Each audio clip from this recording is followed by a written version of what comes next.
ဓဘာသာမြန်မာလူငယ်များတို့သည်ကိုဘာသာကိုသာသနာ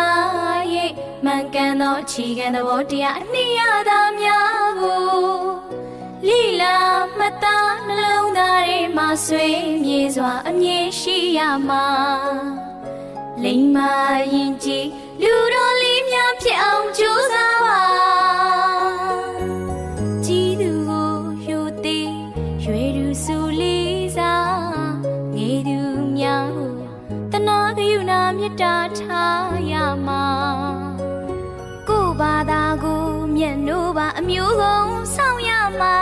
ထီရဝါဒဗုဒ္ဓသာသနာပြန်ပွားရေးအတွက်အစဉ်ကြိုးစားရမှာ